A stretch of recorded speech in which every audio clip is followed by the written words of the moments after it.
होगा कि एप्लीकेशन जब आप कोई भी डाउनलोड करते हैं प्ले स्टोर से या आप कोई सॉफ्टवेयर जब भी डाउनलोड करते हैं उसके आगे एक चीज़ लिखी हुई होती है, वो किस तरीके से देखा होगा ये जब कोई एप्लीकेशन अपडेट होती है तो ये चेंज भी हो रहा होता है। इस पूरे को हम क्या कहते हैं, वर्जन नंबर। वर्जन नंबर करनी नहीं चाहिए सर, इससे मजीद हमारे इश्यूज में, हमारे एरर्स में, हमारे प्रॉब्लम्स में इजाफा हो गया सर। इससे हमारे जो भी लेआउट था वो सारा खराब हो गया।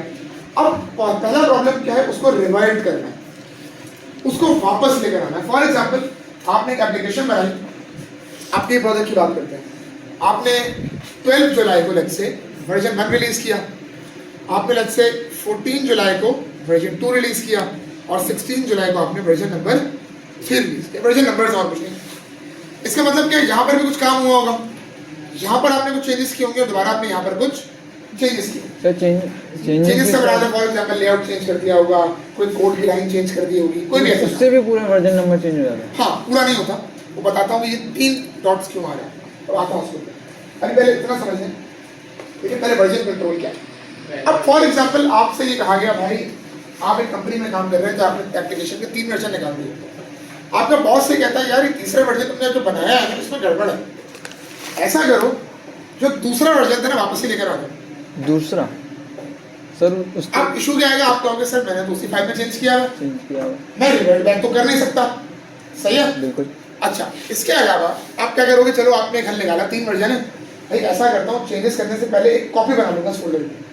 क्या क्या फॉर एग्जांपल एक कॉपी इसकी बन गई, एक इसकी बन गई और एक इसकी।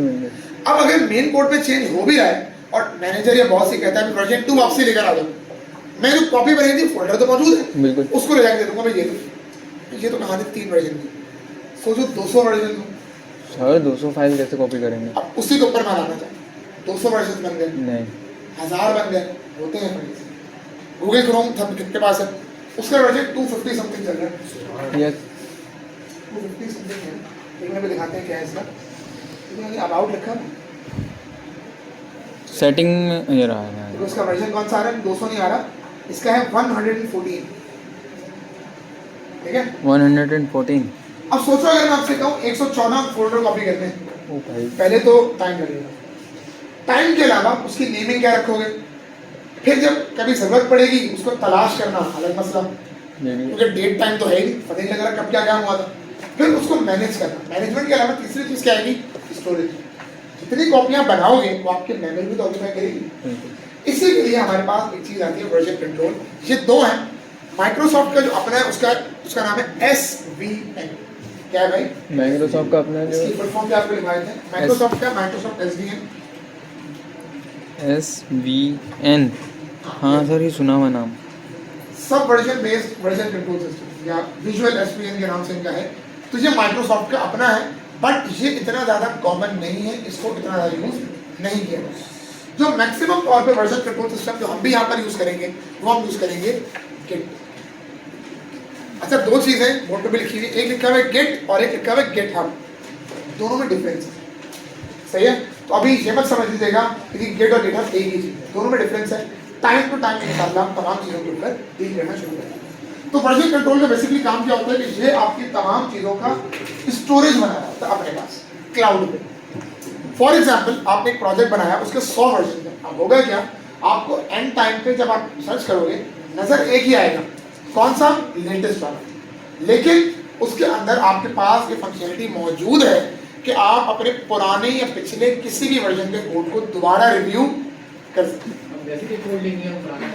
बिल्कुल, कोड लिखना होता है, ट्रिक से आता है, बट कैसे आता है। तो आप बेसिकली अपने पुराने किसी भी कोड को देख सकते हो, और आप ये भी देख सकते हो कि पुराने कोड में और नए कोड में फर्क क्या है। मिसाल मैंने चेंजेस क्या किए हैं ऐसे, उन कोड की लाइंस का भी प्रॉपर आपको ये बता देगा with time and date. Time इतना एक्यूरेट होगा कि आपको सेकेंड्स भी बताएगा। फॉर एग्जाम्पल आपने 2:07 पे कुछ चेंज किया, ये आपको किस तरीके से बताएगा, 2:60 थोड़े 16 सेकंड गुजरे थे तब आपने ये काम किया था, ये डेट को किया था, ताकि अगर मुझे किसी भी वर्जन पे रिवर्ट बैक करना हो तो आराम से मैं कर सकता हूँ। सेकेंड चीज, आपका पूरा प्रोजेक्ट क्लाउड पे स्टोर हो जाता है, आपका पूरा प्रोजेक्ट इंटरनेट के ऊपर स्टोर हो जाता है। जैसे आप सब लोगों ने वन ड्राइव शायद यूज की हो, बिल्कुल गूगल ड्राइव यूज की होगी, उसके ऊपर क्या होता Google है Drive। आप अपनी तमाम फाइल्स को वहां पर रख देते हैं। उसका फायदा ये होता है कि आप दुनिया में कहीं पर भी अगर उसको एक्सेस करना चाहें तो आसानी के साथ उसको आप एक्सेस कर सकते हैं।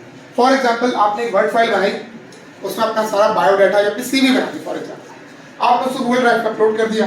अब आप फॉर एग्जाम्पल अपने किसी दोस्त के घर जाते हैं, फॉर एग्जाम्पल मुल्तान में चले गए, लाहौर में चले गए, अब आपका लैपटॉप या आपका पीसी फॉर एग्जाम्पल आपके साथ नहीं है। अब अगर मैं गूगल अकाउंट को अपने लॉगिन कर लूँ, उसके जो क्रेडेंशियल्स हैं, उसका जो आईडी पासवर्ड है, होगा क्या, अब मैं उसको कहीं पर भी जाके आराम से एक्सेस भी कर सकता हूँ और वो फाइल कहीं पर भी एडिट कर सकता हूँ, डिलीट कर सकता हूँ या उसको डाउनलोड कर सकता हूँ। बिल्कुल पहला फायदा इसका ये।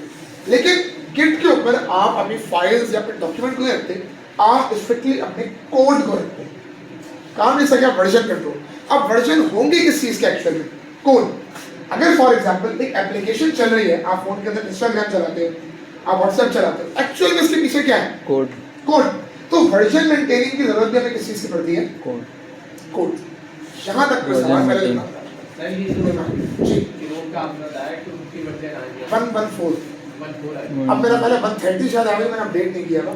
अब डिटेल्स देखना मेरे पास 114 जितने है। भी है 100 लगा लेंगे, 100 वर्जन आ गए उसके जो पुराने वर्जन है वो सब उनके पास स्टोर्ड है। है। यस। और एक सर लिमिट नहीं होती कि 10 नो बच जाएंगे। नो नो, देखो होता क्या है, हम जब अभी अकाउंट बनाएंगे, फ्री अकाउंट बनाएंगे, उसमें हमारे पास लिमिट होगी 500 MB पर प्रोजेक्ट। यानी एक प्रोजेक्ट के लिए, एक एप्लीकेशन के लिए आपके पास जो स्टोरेज अवेलेबल है वो है 500 MB। लेकिन अगर मैं उसका पेड वर्जन यूज कर लूँ तो मुझे 1 TB तक की स्टोरेज मिलेगी। पेड अभी जो बनाएंगे 500 MB पर प्रोजेक्ट, और ये बहुत होती है। बहुत है क्यों बहुत है मैं बताता हूँ। देखो आपने एक वर्ड लिखा, फॉर एग्जाम्पल मैं एक सेंटेंस लिखता हूँ, दिस इज माई सिटी। ये एक जो वर्ड है ना सिंपली, ये आपका स्टोर होगा 2 बाइट्स के अंदर। 2 बाइट्स कितने, 1 2 3 4 8 बाइट्स। 8 only। बाइट्स।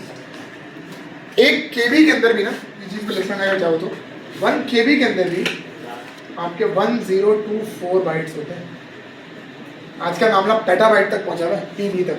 पेटाबाइट ये सिर्फ KB का बता रहा हूँ। 1 KB में भी कितने बाइट्स हैं, और हमने कितना स्टोर किया है, 8 बाइट्स। तो कुछ भी नहीं है। फिर इसके आगे मजीद डिवीजन क्या आती है, 1 MB।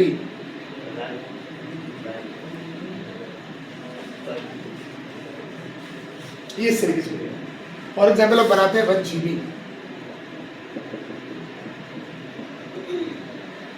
ये कुछ चीजें तो पता होनी चाहिए इसमें। 5 MB 1 MB में भी और क्या 5 MB आ रहा हूँ, उसी के ऊपर आ रहा हूँ।